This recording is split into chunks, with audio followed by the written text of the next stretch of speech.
ഈ സമ്മേളനത്തിൻ്റെ അധ്യക്ഷപദം അലങ്കരിക്കുന്ന പെരിയ ബഹുമാനപ്പെട്ട മോൺസിഞ്ഞോർ ആൻ്റണി നരിവുള്ള അച്ഛ,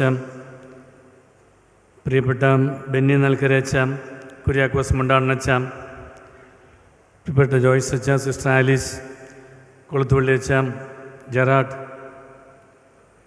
തോമസ് നങ്കലിമാലി അച്ഛ, പ്രിയപ്പെട്ട ഷിജോ, പ്രിയപ്പെട്ട അച്ഛന്മാരെ, സിസ്റ്റേഴ്സ്, സ്നേഹമുള്ള മാതാപിതാക്കന്മാരെ, സഹോദരി സഹോദരന്മാരെ, 100 വർഷങ്ങളായി നീ ചൊരിഞ്ഞ നന്മകൾ ഓർത്തിടാം, വാഴ്ത്തിടാം, നന്ദിയേകിടാം എന്ന് പറഞ്ഞ് നമ്മുടെ പ്രിയപ്പെട്ട പൈനിങ്കലച്ചൻ എഴുതിയ പാട്ടാണെന്നാണ് എൻ്റെ ഒരു ഓർമ്മ. 96 നമ്മൾ പാടിയത് ഞാനിപ്പോഴും ഓർക്കുന്നു.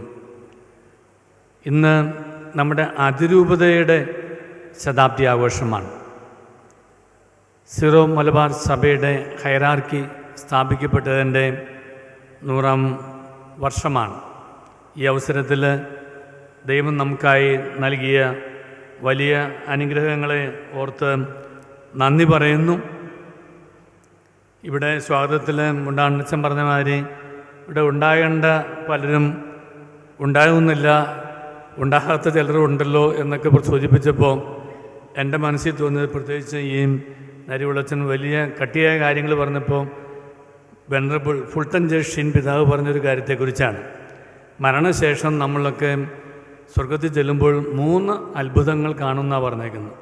1, നമ്മൾ പ്രതീക്ഷിക്കുന്ന പലരെയും അവിടെ കാണില്ല. 2, നമ്മൾ പ്രതീക്ഷിക്കാത്ത പലരെയും അവിടെ കാണും. 3ാമത്തെ അത്ഭുതം, നമ്മളവിടെ ഉണ്ട്. അതാണ് 3ാമത്തെ അത്ഭുതം. നല്ല ദൈവം കരുണയോടെ നമ്മെ ഏവരെയും വളർത്തി കൊണ്ടു നടക്കുന്നു. ഈ അതിരൂപതയിലൂടെ നമുക്ക് ലഭിച്ച അനുഗ്രഹങ്ങൾക്ക് നന്ദി പറയാം. ഈ അതിരൂപതയുടെ ശതാബ്ദി ആഘോഷത്തിനും സിറോ മലബാർ സഭയുടെ ഹൈറാർക്കി സ്ഥാപനത്തിൻ്റെ ശതാബ്ദി ആഘോഷത്തിനും എല്ലാ അഭിവാദനങ്ങൾ നേരുന്നു. നമ്മുടെ അതിരൂപതയെ മാനിക്കാനാണ് ഈ വസ്ത്രം ഞാനെടുത്ത് ഇട്ടതും എന്നും കൂടെ ഞാനൊന്ന് പ്രത്യേകമായി പറഞ്ഞുകൊള്ളട്ടെ. അത്രയേറെ ഞാൻ ഈ അതിരൂപതയെ സ്നേഹിക്കുന്നു, മാനിക്കുന്നു. ഞാൻ എറണാകുളത്തെ ആരാധനാ ചാപ്പലിൽ കോടതിയിലേക്ക് പോകുന്നതിന് മുമ്പായിട്ട് കുറച്ച് നേരം പ്രാർത്ഥിക്കാൻ കയറുമായിരുന്നു. അപ്പം ഞാൻ ഈ കോട്ട് ഊരിയിട്ടിട്ട് പോകാറുണ്ടായിരുന്നു. അപ്പോൾ ഒരു ദിവസം ഈശോനോട് ചോദിച്ചു, മോനെ, നിനക്ക് ഈ കോട്ട് ഇടാനായിട്ടുള്ള ആ ഒരു അവസരം, ആ ഒരു പദവി തന്നത് ഞാൻ തന്നെയല്ലേ? അപ്പോൾ പിന്നെ എൻ്റെ മുമ്പിൽ നീ നാണിക്കേണ്ട കാര്യമില്ലല്ലോ എന്ന് പറഞ്ഞു. അപ്പം അതിനുശേഷം ഞാൻ കോട്ടിട്ട് തന്നെയാണ് അവിടെ പോയിട്ടുള്ളത്. ഇന്ന് ഞാനിത് ഓർക്കാൻ കാരണം, ഈ ശതാബ്ദി വേളയിൽ ഇപ്രകാരം ഒരു അഭിമാനത്തോടു കൂടി ഈ അതിരൂപതയെക്കുറിച്ച് ഓർക്കാനും അതിരൂപതയിലൂടെ വളർന്നു വരാനും നന്ദി പ്രകടിപ്പിക്കാനുമൊക്കെ ആയിട്ട് തന്നെ ഈ വസ്ത്രം ഇടണമെന്ന് ആഗ്രഹിച്ചപ്പോൾ ഞാൻ നന്ദിയോടെ കണ്ണു നിറഞ്ഞ ആ സംഭവം ഓർത്തുപോയെന്ന് മാത്രമേ ഉള്ളൂ. ഭാരതത്തിൻ്റെ ഭരണഘടന ആരംഭിക്കുന്നത് വി എന്ന് പറഞ്ഞിട്ടാണ്. വി ദ പീപ്പിൾ, നമ്മളാൽ നമുക്ക് വേണ്ടി നമ്മളുണ്ടാക്കിയ നമ്മുടെ ഭരണഘടന. ദൈവജനത്തിൻ്റെ വലിയൊരു സാമ്യവും ഈ കാര്യത്തിലുണ്ട് എന്ന് ഓർക്കാൻ വേണ്ടിയിട്ടായിരുന്നു. 22 അംഗീകരിക്കപ്പെട്ട ഭാഷകളും 1500-ലധികം അംഗീകരിക്കപ്പെടാത്ത ഭാഷകളും, ലോകത്തിൽ അറിയപ്പെടുന്ന എല്ലാ മതങ്ങളും എല്ലാ സംസ്കാരങ്ങളും എല്ലാ വൈവിധ്യങ്ങളും ഉള്ള ഒരു അത്ഭുത രാജ്യമാണ് ഭാരതം. ഇങ്ങനൊരു ഈ ഭാരതം പോലെ വേറൊരു അത്ഭുത രാജ്യം വേറെ എങ്ങുമില്ല. അപ്പം ഈ നാനാത്വത്തിലെ ഏകത്വവും ഈ വൈവിധ്യങ്ങളുടെ സമാഹാരവും, ഇതിന് കത്തോലിക്ക സഭ മാതിരി വേറൊരു ഉദാഹരണവും ഞാൻ കാണുന്നില്ല. ഏത് ലോകത്തിൻ്റെ എല്ലാ ഭാഗത്തു നിന്നുള്ള വിശ്വാസികളെ ഉൾക്കൊള്ളാനും ആ വിശ്വാസികളുടെ ആചാരങ്ങളെയും അനുഷ്ഠാനങ്ങളെയും അംഗീകരിക്കാനും അവർക്ക് ദൈവത്തിൻ്റെ മഹത്വം ദർശിക്കുവാൻ തക്കവണ്ണം ദൈവിക ശുശ്രൂഷ നിർവഹിക്കാൻ ആവശ്യമായിട്ടുള്ള സാംസ്കാരിക അനുരൂപണങ്ങൾ നടത്തുവാനുമൊക്കെ തയ്യാറായിക്കൊണ്ട് വിവിധ രീതികളും വിവിധ ആചാരങ്ങളും വിവിധ രീതികളുമൊക്കെ നമുക്ക് കത്തോലിക്ക സഭ അനുവദിച്ച് നൽകിയിട്ടുണ്ട്. പക്ഷേ ഈ കത്തോലിക്ക സഭയെ ഒന്നാക്കി നിർത്തുന്നത്, ഏകവും വിശുദ്ധവും ശ്ലൈഹികവും സാർവത്രികവുമായ സഭയെ ഒന്നാക്കി നിർത്തുന്നത് നമ്മുടെ പരിശുദ്ധ മാർപ്പാപ്പ തന്നെയാണ്. ഭാരതത്തെ ഒന്നാക്കി നിർത്തുന്നത് ഭരണഘടനയാണ്. എല്ലാവരെയും, ചെറിയവരെയും വലിയവരെയും പാവപ്പെട്ടവരെയും പണക്കാരെയും ഷെഡ്യൂൾ കാസ്റ്റിനെയും ഷെഡ്യൂൾ ട്രൈബിനെയും വിവിധ ഭാഷകൾ സംസാരിക്കുന്നവരെയും വിവിധ മതങ്ങളിൽ വിശ്വസിക്കുന്നവരെയും എല്ലാവരും ഉൾക്കൊണ്ടുകൊണ്ട്, അപ്പോൾ ആ ഉൾക്കൊള്ളലിനൊരു ചെറിയ അപകടം മണത്തറിഞ്ഞപ്പോഴാണ് 2013 വിശുദ്ധ വാര ആചരണത്തിൻ്റെ സമയത്ത് വിവിധ ആഘോഷങ്ങൾ നടത്തിയപ്പോൾ പ്രധാനമന്ത്രിയുടെ അത്താഴ സൽക്കാരം വേണ്ടെന്ന് വയ്ക്കാനും ഇന്ത്യൻ പ്രസിഡൻറ്റിൻ്റെ അത്താഴ സൽക്കാരം വേണ്ടെന്ന് വയ്ക്കാനും ചീഫ് ജസ്റ്റിസിൻ്റെ അത്താഴ സൽക്കാരം വേണ്ടെന്ന് വയ്ക്കാനും നിയമമന്ത്രിയുടെ ഉച്ചഭക്ഷണം വേണ്ടെന്ന് വയ്ക്കാനും തയ്യാറായിക്കൊണ്ട് പരസ്യമായിട്ട് ഞാൻ പറഞ്ഞായിരുന്നു, ഇത് വിശുദ്ധ വാരമാണ് ക്രിസ്ത്യാനികളെ സംബന്ധിച്ചിടത്തോളം. കാരണം ഒരു ഇൻക്ലൂസീവാണ് നമ്മുടെ കൾച്ചർ. ക്രിസ്ത്യാനികളെ സംബന്ധിച്ചിടത്തോളം ഏറ്റവും പാവനവും പവിത്രമായൊരു വാരത്തിലൂടെ കടന്നു പോകുമ്പോൾ ഇപ്രകാരം ഒരു ആഘോഷം നടത്തുന്നത് ശരിയല്ല എന്ന് പറഞ്ഞുകൊണ്ട് ഞാൻ അവർക്ക് തുറന്ന കത്തെഴുതുകയും വലിയൊരു വാർത്തയാവുകയും ചെയ്തു. നിങ്ങൾ ഓർക്കുന്നുണ്ടാവുന്നത്. ഞാൻ അവരോട് ചങ്കിൽ കുത്തിയൊരു ചോദ്യം ചോദിച്ചായിരുന്നു, ദീപാവലിയുടെ സമയത്തോ അല്ലെങ്കിൽ പൂജവയ്പ്പിൻ്റെ സമയത്തോ ഇങ്ങനൊരു ആഘോഷം നിങ്ങളിവിടെ നടത്തുമായിരുന്നു? ആ ചോദ്യത്തിന് പ്രത്യേകം ഒരു ഉത്തരം നൽകാൻ ഭാരതത്തിൽ ആർക്കും കഴിഞ്ഞില്ല. ഇപ്പോൾ സത്യം എന്താണ് എന്ന് അറിയുന്ന ഒരു വ്യക്തിയെ സംബന്ധിച്ചിടത്തോളം അത് മരുഭൂമിയിൽ വിളിച്ചു പറയുന്ന ശബ്ദമാണെങ്കിലും ഗളച്ഛേദം ചെയ്യപ്പെടും എന്നുണ്ടെങ്കിലും വിളിച്ച് പറയാതിരിക്കാൻ വയ്യ. അങ്ങനെ ഞാൻ എൻ്റെ എല്ലാ അർത്ഥത്തിലും എനിക്കറിയാവുന്ന രീതിയിലെല്ലാം നമ്മുടെ സഭയിൽ സമാധാനവും ഐക്യവും അനുരഞ്ജനവും ഉണ്ടാകണം എന്ന് കരുതിക്കൊണ്ട് വ്യക്തിപരമായിട്ട് എനിക്കറിയാവുന്ന എല്ലാ അർത്ഥത്തിലും സംഭവിച്ചതിന് ശേഷമാണ് 1922 ഡിസംബർ മാസം 7-ാം തീയതി പരസ്യമായിട്ട് ഞാൻ പറഞ്ഞായിരുന്നു, നമ്മുടെ ഇടയിൽ സമാധാനം ഉണ്ടാകണമെന്നുണ്ടെങ്കിൽ സംഭാഷണം ഉണ്ടാവണം, ഡയലോഗ്. അത് ഞാൻ പറഞ്ഞതല്ല, ഫ്രാൻസിസ് മാർപ്പാപ്പ പറഞ്ഞ വാക്കുകൾ ഉദ്ധരിച്ചുകൊണ്ട് ഞാൻ പറഞ്ഞാണ്. അങ്ങനെ ഒരു സംഭാഷണത്തിൻ്റെ പാതയിലൂടെ മാത്രമേ സമാധാനം ഉണ്ടാവുകയുള്ളൂ. ദൈവം പോലും മനുഷ്യനോട് സംഭാഷിച്ചുകൊണ്ടാണ് ആ നഷ്ടപ്പെട്ടു പോയ മകനെ തിരിച്ച് നീ എവിടെയെന്ന് ചോദിച്ചുകൊണ്ട് വേദനിച്ചുകൊണ്ടാണ്. സംഭാഷണം ദൈവം മുൻകൈ എടുത്ത് ആരംഭിക്കുകയായിരുന്നു. നമ്മുടെ രക്ഷാകര ചരിത്രത്തിൻ്റെ ആരംഭം മുതൽ നമ്മൾ, സൃഷ്ടിയുടെ ചരിത്രത്തിൻ്റെ ആരംഭം മുതൽ നമ്മൾ കാണുന്നത് ഈ സംഭാഷണമാണ്. ഈ സംഭാഷണത്തിൻ്റെ കുറവ് കൊണ്ട് നമ്മുടെ സഭയിൽ അനൈക്യം ഉണ്ടാവരുത്, അസമാധാനം ഉണ്ടാവരുത്, അശാന്തി ഉണ്ടാവരുത് എന്ന് സൂചിപ്പിക്കാൻ വേണ്ടിയിട്ടായിരുന്നു അത് പറഞ്ഞത്. പക്ഷേ നിയമത്തിൻ്റെ ഭാഷയിൽ നിയമത്തിൻ്റെ അക്ഷരത്തെ മാത്രം കണ്ടുകൊണ്ട് വീണ്ടും കടുത്ത നടപടികളിലേക്ക് പോകുന്നു എന്ന് കണ്ടപ്പോൾ, പോഞ്ഞ കൊള്ളി പുറത്ത് എന്നുള്ളൊരു സമീപനം കണ്ടപ്പോൾ ഞാൻ തമ്പുരാനോട് ചോദിച്ച, ദൈവമേ ഇനി എന്താ നമ്മളിവിടെ ചെയ്യുക? അങ്ങനെയാണ് ഞാൻ വെളുപ്പിന് മുതൽ എൻ്റെ ഉറക്കം ഒത്തിരി നഷ്ടപ്പെട്ടിട്ടൊരാളാണ്. കാരണം ഞാൻ ഈ സഭയെ അത്രമാത്രം സ്നേഹിക്കുന്നു. കൈത്താക്കാലത്ത് സഭയോടൊത്ത് ചിന്തിക്കുകയാണെന്ന് പറയുമ്പോൾ സഭയെക്കുറിച്ച് ചിന്തിക്കാതെ നിങ്ങളുടെ ചേർത്തുകൊണ്ട് ഞാൻ കാറോസുസ പ്രാർത്ഥന ചെല്ലുന്ന ആളാണ്. ഈ സഭയ്ക്ക് വേണ്ടിയിട്ട് എന്നും എൻ്റെ കുടുംബ പ്രാർത്ഥനയിൽ കൈപിരിച്ച് പിടിച്ചുകൊണ്ട് പ്രാർത്ഥന ചെല്ലുന്ന ആളാണ്. അത്രയ്ക്ക് സ്നേഹമുള്ളതുകൊണ്ടാണ് ഞാൻ അവസാനം ഒരു എനിക്കറിയാവുന്ന അടുപ്പമുള്ള ഒരു തിരുമേനിക്ക് ഞാനൊരു സന്ദേശം അയച്ചു, വ്യക്തിപരമായ സന്ദേശമായിരുന്നു. ആ വ്യക്തിപരമായ സന്ദേശത്തിൽ ഞാൻ പറഞ്ഞായിരുന്നു, നമ്മുടെ ഇപ്പോഴത്തെ പിതാക്കന്മാരുടെ ബോഡി ലാംഗ്വേജ് എന്നാണ് ഒരു വാക്യം ഉപയോഗിച്ചത്. ഈ കുര്യൻ ജോസഫിനെ പോലെയുള്ള ഒരാൾ അത് ഉപയോഗിക്കാൻ പാടില്ലാത്തൊരു ഭാഷയാണ്, യാതൊരു സംശയമില്ല. ഒരു പൊതുവേദിയിലാണെങ്കിൽ ഞാനത് ഉപയോഗിക്കുകയില്ലായിരുന്നു. പക്ഷേ ഞാൻ ആ പിതാവിനോട് കൺവേ ചെയ്ത് വ്യക്തിപരമായൊരു സംഭാഷണം മാത്രമായിരുന്നു. അത് ഹാക്ക് ചെയ്തു, അതെടുത്തിട്ട് അവരോട് ദൈവം ക്ഷമിക്കട്ടെ എന്ന് മാത്രമേ പറയാനുള്ളൂ. അതിൻ്റെ പേരിൽ എന്തുമാത്രം ട്രോളുകൾ വന്നു, എനിക്കതിനെക്കുറിച്ചൊന്നും സങ്കടമില്ല. കാരണം ഞാൻ പറഞ്ഞ കാര്യങ്ങൾ ഉറച്ചു നിൽക്കുന്നു, പക്ഷേ പറഞ്ഞ ഭാഷ അല്പം മാന്യം അല്ലാത്ത ഭാഷയായിരുന്നു. അതിന് പൊതുസമൂഹത്തോട് ഞാൻ ഈ അവസരത്തിൽ മാപ്പ് ചോദിക്കാൻ ഞാൻ ഈ വേദി ഉപയോഗിക്കുകയാണ്. കാരണം ഞാൻ അന്ന് പറഞ്ഞത് ഏതെങ്കിലും ഒരു മെത്രാൻ്റെയോ മെത്രാപ്പൊലീത്തയുടെയോ ആരുടെയും ശരീരഭാഷയെക്കുറിച്ചല്ല, ഒരു സ്ട്രക്ചറിൻ്റെ ഒബ്സ്റ്റിനസിയെക്കുറിച്ചാണ്. കാരണം ഇത്രമാത്രം നമ്മുടെ സഭയിൽ അസ്വസ്ഥതകളും അശാന്തിയും അനൈക്യവും ഒക്കെ ഉണ്ടായിട്ടും ഇതൊന്ന് അവസാനിപ്പിക്കാനായിട്ട് ഒരു സംവിധാനം, സിനഡ് എന്ന സംവിധാനത്തിന് കഴിയുന്നില്ലല്ലോ എന്നുള്ള വേദന പങ്കുവെച്ചുകൊണ്ട് ഇനി ഇതിനകത്ത് എന്തെങ്കിലും ചെയ്യാൻ കഴിയുന്നുണ്ടെങ്കിൽ തിരുമേനിക്കായിരിക്കും എന്ന് പറഞ്ഞുകൊണ്ട് ഞാൻ ആ വേദന പങ്കുവെച്ചതാണ്.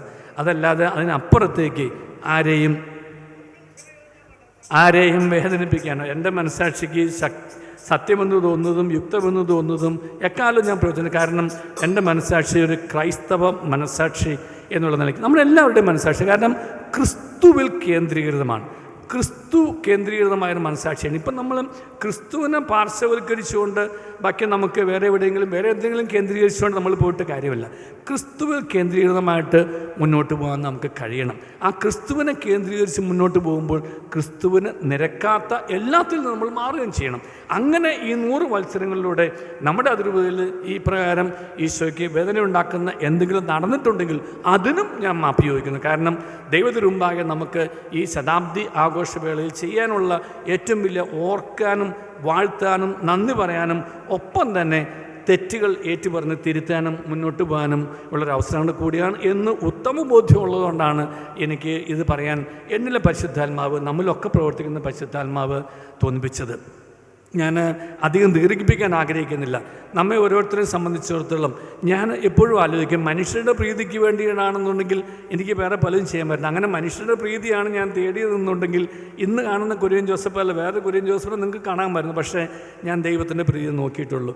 ബിയാനി പുണ്യവാളം പറഞ്ഞ മാതിരി നമ്മുടെ പ്രീതി പബ്ലിക്കിൻ്റെ പ്രീതിയാണ്. പക്ഷേ ആ പബ്ലിക് എന്ന് പറയുന്നത് ദൈവം, അവിടുത്തെ മാലാഖമാർ, അവിടുത്തെ വിശുദ്ധർ, ഇതാണ് നമ്മുടെ പബ്ലിക്. ആ വിശുദ്ധി നമുക്ക് കണ്ടാൽ മതി, ആ പ്രീതി നമുക്ക് നേടിയാൽ മതി. ഫുൾട്ടൻ ജെയിംസ് പിതാവിനെ പറഞ്ഞാണ് ഞാൻ ആരംഭിച്ചത്. ഫുൾട്ടൻ ജെയിംസ് പിതാവ് ഈ കാലഘട്ടത്തിലെ ഒരു അനലൈസ് ചെയ്തുകൊണ്ട് പറയുന്ന ഒന്നുണ്ട്. നമുക്ക് ആ യേശുവിനെ ആ അപ്പത്തിൽ ഈ പുൽക്കൂട്ടിൽ ഉണ്ണിയെ നമുക്ക് കാണാൻ കഴിയണം. പുൽക്കൂട്ടിൽ ഉണ്ണിയില്ലാതെ പുൽക്കൂട്ട് അലങ്കരിച്ചിട്ട് കാര്യമില്ലല്ലോ. അപ്പോൾ അപ്പത്തിൽ പരിശുദ്ധ കുർബാനയിൽ നമുക്ക് ഈശോയെ സത്യമായി കാണാൻ കഴിയുന്ന ഒരു അവസ്ഥയുണ്ടാവും. പുൽക്കൂട്ടിലേക്ക് നോക്കിയിട്ട് നമ്മൾ നോക്കുന്നു ഉണ്ണീശോയെ കാണാനല്ല. അങ്ങനെ ഇത് നിനക്കായി നൽകപ്പെടുന്ന മുറിക്കപ്പെടുന്ന എൻ്റെ ശരീരമാണ് എന്ന് പറയുമ്പോൾ എനിക്ക് വേണ്ടി മുറിക്കപ്പെടുന്ന ഈശോയെ എനിക്കൊന്ന് കാണണ്ടേ. ഈ നേത്രങ്ങൾ കണ്ടിട്ടല്ലേ ആത്മീയ നേത്രങ്ങൾ കണ്ട് കാണുന്നത്. അതായിരുന്നു എൻ്റെ ഒരു വേദന. അതുകൊണ്ടാണ് ഞാൻ ആ നിലപാട് എടുത്തിട്ടുള്ളത്. നമുക്ക് എല്ലാ അർത്ഥത്തിലും സ്നേഹത്തോടെ ഒരുമിച്ച് മുന്നോട്ട് വരണം. കാരണം കത്തോലിക്ക സഭ ഒന്നേ ഉള്ളൂ. മാർപ്പാപ്പയുടെ പരമാധികാരത്തെ നമുക്ക് ധിക്കരിച്ചുകൊണ്ട് ഒരിക്കലും മുന്നോട്ട് പോകാൻ കഴിയില്ല. അതുകൊണ്ട് അണ്ടച്ച് കൃത്യമായിട്ട് പറയാൻ മാർപ്പാപ്പയെ നമ്മൾ അംഗീകരിക്കുന്നു, മാർപ്പാപ്പയെ നമ്മൾ ആദരിക്കുന്നു, മാർപ്പാപ്പയെ നമ്മൾ സ്നേഹിക്കുന്നു. പക്ഷേ മാർപ്പാപ്പയ്ക്ക് തെറ്റ് പറ്റാം. തെറ്റ് പറ്റിയിട്ടുണ്ടെങ്കിൽ ആ തെറ്റ് തിരുത്താനായിട്ട്, അത് തെറ്റിപ്പോയിട്ടുണ്ടെങ്കിൽ തെറ്റാണെന്ന് പറയാനായിട്ടുള്ള ആർജവത്വം മാർപ്പാപ്പയുടെ മുമ്പിൽ പറയാൻ അധികാരപ്പെട്ടവരും അവകാശപ്പെട്ടവരും ചുമതലപ്പെട്ടവരും പറയണം. കാരണം മാർപ്പാപ്പ സത്യം അറിയണം. അത് മാത്രമേ ഞാൻ ആഗ്രഹിച്ചുള്ളൂ. സത്യം അറിയുന്ന ഒരു മാർപ്പാപ്പയാണെന്നുണ്ടെങ്കിൽ സത്യത്തെ തമസ്കരിക്കാൻ മാർപ്പാപ്പ തയ്യാറാവില്ല. എനിക്ക് പൂർണ്ണമായ ഉറപ്പുണ്ട്. ഈ മാർപ്പാപ്പയെ അറിയാം, ഇതിനു മുമ്പുള്ള മാർപ്പാപ്പമാരെ നമുക്ക് എല്ലാവർക്കും അറിയാവുന്നതാണ്. അപ്പോൾ സത്യത്തോട് ഒരു തുറവികൾ, കാരണം സത്യം തന്നെയാണ് യേശു ക്രിസ്തു. സത്യം എന്താണെന്ന് ചോദിച്ചു കഴിഞ്ഞപ്പോൾ ഒരു മറുപടി ഈശോ പറഞ്ഞില്ല. കാരണം സത്യമാണോ നിൽക്കുക. അപ്പോൾ ആ സത്യം എന്താണ് എന്ന് മാർപ്പാപ്പയെ ധരിപ്പിക്കാനായിട്ട് തീർച്ചയായിട്ടും ഇപ്പോഴത്തെ അപ്പസ്തോലിക് അഡ്മിനിസ്ട്രേറ്ററായിട്ട് നമുക്ക് കിട്ടിയിട്ടുള്ള ബോസ്കോ പിതാവിന് കഴിയട്ടെ. ഒപ്പം നടക്കാൻ എന്നും ആഗ്രഹിച്ചിട്ടുള്ള ഒരു അതിരൂപതയാണ് ഈ എറണാകുളം അതിരൂപത.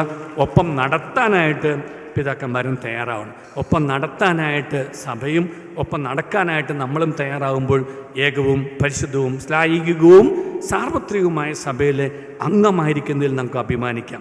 ആ അഭിമാനമാണ് ഏറ്റവും വലുത്. നമ്മെ ഓരോരുത്തരെയും വിളിച്ചത് ഇപ്രകാരം അഭിമാനത്തോടുകൂടി ഞാനൊരു യേശു ക്രിസ്തുവിൻ്റെ മകനാണ്, മകളാണ്, ക്രിസ്ത്യാനിയാണ് നേറ്റ് പറയാൻ തക്കവണ്ണമാണ്, ജീവിക്കാൻ വേണ്ടിയിട്ടാണ്. എൻ്റെ ജീവിതം എൻ്റെ സന്ദേശമാണ് എന്ന് പറഞ്ഞുകൊണ്ട് നമുക്ക് നമ്മുടെ ജീവിതത്തെ സന്ദേശമാക്കി മാറ്റാൻ കഴിയണം. ഇന്ന് നമ്മൾ നൽകുന്ന സന്ദേശം നമ്മുടെ ക്രിസ്തു ഈശോയ്ക്ക് വേദനിക്കുന്ന ഒന്നാണെന്നുണ്ടെങ്കിൽ സന്ദേശങ്ങൾ മാറ്റണം, നമുക്ക് തിരുത്തണം. നമ്മുടെ തെറ്റുകൾ നമ്മളും തിരുത്തണം, സഭയുടെ തെറ്റുകൾ സഭയും തിരുത്തണം. അപ്പോൾ അങ്ങനെ തെറ്റുകൾ തിരുത്തി നന്നായി മുന്നോട്ട് കൊണ്ടുപോകാനായിട്ട് നമ്മുടെ സീറോ മലബാർ സഭയ്ക്ക് കഴിയട്ടെ. തെറ്റ് പറ്റിയിട്ടുണ്ടെങ്കിൽ തുറവിയോടെ മുന്നോട്ട് കൊണ്ടുപോകാൻ കഴിയട്ടെ. നമ്മൾ ഓരോരുത്തരെ സംബന്ധിച്ചിടത്തോളം ഈ വിമതർ എന്നുള്ള പ്രയോഗം മാറ്റണമേ എന്നുള്ളൊരു അപേക്ഷയും കൂടെ എനിക്കുണ്ട്. കാരണം നമ്മൾ ആരും വിമതരല്ല. ഞാൻ സുപ്രീം കോടതിയിലായിരുന്നപ്പോൾ പത്രസമ്മേളനം നടത്തിയപ്പോഴും വിമത ജഡ്ജിമാരെന്നാണ് പറഞ്ഞത്. അപ്പോൾ ഞാൻ ഇവിടുത്തെ പത്രക്കാരോട് ചോദിച്ചു, നിങ്ങൾ എന്താണ് ഈ വിമതരെന്ന് ഉദ്ദേശിക്കുന്നത്? സത്യം വിളിച്ചു പറയുന്നവനെ വിമതരാക്കാമെന്നുണ്ടെങ്കിൽ അത് ശരിയായ പ്രയോഗമല്ല എന്ന് അവരോട് ഞാൻ പറഞ്ഞായിരുന്നു. ഒരു കാര്യം കൂടെ ആനുഷംഗികമായിട്ട് ഞാൻ പറഞ്ഞോട്ടെ. ഇത് എറണാകുളം അതിരൂപതയിലെ അച്ഛന്മാരുടെയോ ആത്മാരുടെയോ മാത്രം ഒരു സങ്കടമോ വേദനയോ അല്ല ഇത്. അതാണ് ഇന്ന് നമ്മുടെ സഭ തിരിച്ചറിയാതെ പോയിട്ടുള്ള സത്യമെന്ന് പറയുന്നത്. നമ്മുടെ എത്രയോ അച്ഛന്മാർ ഇപ്പോൾ ഇവിടെ ഒരു സന്യാസ സഭയിൽ അച്ഛനോട് ഇരിപ്പുണ്ട്. ഇന്ത്യയിലെ എല്ലാ രൂപതകളിലും പോകാൻ ഭാഗ്യം ലഭിച്ചിട്ടുള്ള വ്യക്തി, ഇന്ത്യ മുഴുവൻ സഞ്ചരിക്കുന്ന വ്യക്തിയാണ്, പുറത്തും സഞ്ചരിക്കുന്ന വ്യക്തിയാണ്. നമുക്കിപ്പോൾ കിട്ടിയിട്ടുള്ള ബോസ്കോ പിതാമാണെന്നുണ്ടെങ്കിൽ ജന്മത്തും കൊണ്ട് സ്ഥിരമലമാറായിട്ടുള്ളവരെയും കർമ്മം കൊണ്ട് സ്ഥിരമലമാറായിട്ടുള്ളവരെയും ഒക്കെ അറിയുന്ന ഒരു പിതാവും കൂടെ കൂടിയാണ്. ഒരുപാട് വേദനകൾ എല്ലാവർക്കും ഉണ്ട്. പക്ഷേ ഈ എറണാകുളത്തെ ആളുകൾ പ്രകടിപ്പിച്ച മാതിരി അവർ ഒറ്റക്കെട്ടായി നിന്ന് പ്രകടിപ്പിക്കാൻ പല കാരണങ്ങളാൽ അവർക്ക് സാധിക്കുന്നില്ല എന്ന് മാത്രമേ ഉള്ളൂ. അതുകൊണ്ട് നമുക്ക് നമ്മെ ഒന്നിപ്പിക്കുന്ന അനുരഞ്ജനത്തിൻ്റെ കൂതാശയായിട്ടുള്ള ഈ പരിശുദ്ധ കുർബാനയെ ചൊല്ലിയുള്ള തർക്കങ്ങൾ അവസാനിപ്പിക്കാൻ ആവശ്യമായിട്ടുള്ള തുറവി ഉണ്ടാവട്ടെ. പരിശുദ്ധ കുർബാനയാണ് വലുത്, അതിൻ്റെ ടെക്സ്റ്റ് തക്സ അത് വലുതാണ്. അത് ആദ്യത്തെ തർക്കം മുഴുവൻ ഒരുപക്ഷെ നരികുളത്തിന് ഓർക്കുണ്ടാവും. ഈ തക്സ ഒന്ന് അംഗീകരിക്കാനായിട്ട് 1986 മാർപ്പാപ്പ വന്നേക്കുമ്പോഴായിട്ട് തക്സ അംഗീകരിച്ച് കിട്ടാനായിട്ട് 4 വർഷക്കാലം ഒത്തിരി ചർച്ചകൾ നടന്നായിരുന്നു. പക്ഷേ ഇപ്പോഴത്തെ തക്സ അംഗീകരിക്കാൻ അത്ര വലിയ ചർച്ചയൊന്നും വേണ്ടി വന്നില്ല. അഭിപ്രായ വ്യത്യാസങ്ങൾ ഉണ്ടെന്നുണ്ടെങ്കിലും എല്ലാവരും അംഗീകരിച്ച് എറണാകുളം അതിരൂപതയിലും എല്ലായിടത്തും ചെല്ലുന്ന ഒരേ കുർബാനയാണ്, യാതൊരു സംശയവും അക്കാര്യത്തില്ല. പിന്നെ ഇതിനകത്ത് ജനങ്ങളുടെ നേരെ തിരിയണമോ കുറച്ച് നേരം തിരിയണ്ടയോ അതിനെ ചൊല്ലി ഇത്രമാത്രം വഴക്കുണ്ടാക്കണം. കുർബാനയല്ലേ നമുക്ക് പ്രധാനപ്പെട്ടത്. അച്ഛന്മാർക്ക് വിവിധ രൂപതകളിലും സന്യാസ ഭവനങ്ങളിലൊക്കെയുള്ള അച്ഛന്മാർക്ക് അങ്ങനെ ഒരു അനുവാദം കൊടുക്കാൻ നമ്മുടെ സിനഡും നമ്മുടെ മാർപ്പാപ്പയും തയ്യാറായി കഴിഞ്ഞാൽ ഈ സംഭവങ്ങളൊക്കെ അവസാനിക്കില്ലേ? നമുക്ക് അനുരഞ്ജിതരായി തീരാൻ ഞാൻ വേരിയൻ്റൊന്നുമല്ല പറയുന്നത്, ഒരു അനുവാദം കൊടുക്കുക. എന്നിട്ട് കാലക്രമത്തിൽ പണ്ട് നമുക്ക് സുറിയാനി കുർബാന, ഞാൻ പുഗ്ദാന മഹോൻ പറഞ്ഞപ്പോൾ പുഗ്ദാന ദമശിക എന്ന് പറഞ്ഞുകൊണ്ട് 7 വയസ്സിൽ ഞാൻ ഈ കത്തോലിക്ക സഭയോട് ചേർന്ന് പ്രവർത്തിച്ചു തുടങ്ങിയതാണ്. സഭയിൽ ഒരു അൽമായന് എത്താവുന്ന ഏറ്റവും വലിയ പദവിയായിട്ടുള്ള മാർപ്പാപ്പയെ ഉപദേശിക്കുന്ന പൊന്തിഫിക്കൽ കൗൺസിലിൽ അംഗം വരെ ഞാൻ ആയതാണ്. ആ ഒരു അൽമായൻ്റെ സ്നേഹത്തോടെ സ്വാതന്ത്ര്യത്തോടെ അവകാശത്തോടെ ഞാനും പറയട്ടെ, നമുക്ക് ഈ ദൈവദിനത്തെ ഒന്നാക്കി കൊണ്ടു നടക്കാനായിട്ട് ഐക്യത്തിൻ്റെ കുദാശയായ പരിശുദ്ധ കുർബാനയുടെ പേരിൽ ഈ അനൈക്യം വേണം. എന്തുമാത്രം തരത്തിലുള്ള വ്യത്യസ്തതകൾ നമ്മൾ കാണുന്നത്. നമ്മുടെ സീറോ മലബാർ സഭയിൽ തന്നെ അപ്പുറം തിരുമേനി ഇരിപ്പുണ്ട്. അപ്പുറം തിരുമേനി ഇടുന്ന വസ്ത്രം പോലും വരെയാണ്, അപ്പുറം തിരുമേനി ചെല്ലുന്ന കുർബാനയും വരെയാണ്, ടെക്സ്റ്റും വരെയാണ്. പക്ഷേ സീറോ മലബാർ സഭയിൽ അംഗമാണ്. അങ്ങനെ ഒരു അനുവാദം അപ്പുറം തിരുമേനിക്ക് കൊടുക്കാമെന്നുണ്ടെങ്കിൽ ഇപ്രകാരം ജനങ്ങളുടെ അഭിരുചിൻ്റെ കുർബാനയെല്ലാനും ഒരു അനുവാദം താൽക്കാലികമായിട്ടൊക്കെ കൊടുത്ത് കുറച്ച് കഴിഞ്ഞിട്ട് ജനങ്ങൾ ഇതൊക്കെ ഒന്ന് മനസ്സിലാക്കി തിരിച്ചു വരുന്നവരേക്കും ഈ അനുവാദമൊക്കെ കൊടുത്ത് പ്രധാനപ്പെട്ട അവസരങ്ങൾ മാർപ്പാപ്പ പറഞ്ഞ ഡിസംബർ 25 എല്ലാവരും ആ കുർബാന ചൊല്ലി, യാതൊരു സംശയമുണ്ട്. കാരണം മാർപ്പാപ്പയെ അംഗീകരിക്കുന്ന, സ്നേഹിക്കുന്ന, ആദരിക്കുന്ന ഒരു കത്തോലിക്ക സഭയുടെ ഏറ്റവും പ്രധാനപ്പെട്ട ഒരു അതിരൂപതയാണ് എറണാകുളം അതിരൂപത. യാതൊരു സംശയം ആ കാര്യത്തിൽ എനിക്കില്ല. അങ്ങനെ ഉണ്ടാവരുത് എന്നാണ് എൻ്റെ അപേക്ഷയും പ്രാർത്ഥനയും. അതുകൊണ്ട് നമുക്ക് അനുരഞ്ജിതരായി തീരാം എന്ന് നമ്മൾ കുർബാന തുടക്കത്തിൽ പറയുന്ന മാതിരി തന്നെ മനസാക്ഷിയെ നിർമ്മലമാക്കിക്കൊണ്ടും ഹൃദയത്തെ വെടിപ്പാക്കിക്കൊണ്ടും ഭിന്നതകളും കലഹങ്ങളും അവസാനിപ്പിച്ച് ഒരുമയോട് ഒത്തൊരുമിച്ച് മുന്നോട്ട് കൊണ്ടുപോകാനായിട്ട് നമ്മുടെ അതിരൂപത എന്നും മുൻപന്തിയിൽ ഉണ്ടാവണം. അതിന് തക്കവണ്ണമുള്ള താഴ്മയും തുറവിയും വിശുദ്ധിയും കൃപയും നമ്മുടെ അതിരൂപതയ്ക്ക് ഇനിയും പരിശുദ്ധാത്മാവ് നൽകുമാറാകട്ടെ. പരിശുദ്ധ അമ്മ നയിക്കട്ടെ. ഈ ഹൃദയത്തിൻ്റെ തിരുഹൃദയത്തിൻ്റെ സ്നേഹവും വാത്സല്യവും എന്നും നമുക്ക് അനുഭവിക്കേണ്ടി വരട്ടെ എന്ന് ആത്മാർത്ഥമായിട്ട് പ്രാർത്ഥിച്ചുകൊണ്ട് ആശംസിച്ചുകൊണ്ട് ഒരിക്കൽ കൂടി ഈ ശതാബ്ദി ആഘോഷങ്ങൾക്ക് സർവ്വഭാവുകങ്ങൾ നേർന്നുകൊണ്ട് ഞാൻ പറഞ്ഞതിൻ്റെ അർത്ഥം മനസ്സിലാക്കണം, ഭാഷയല്ല, അതിൻ്റെ ഉദ്ദേശശുദ്ധി മനസ്സിലാക്കണമെന്നുള്ള അപേക്ഷയോടുകൂടി ഞാൻ ഈ സമ്മേളനം ഉദ്ഘാടനം ചെയ്തതായി ദൈവനാമത്തിൽ പ്രഖ്യാപിക്കുന്നു. ദൈവം നമ്മെ അനുഗ്രഹിക്കട്ടെ.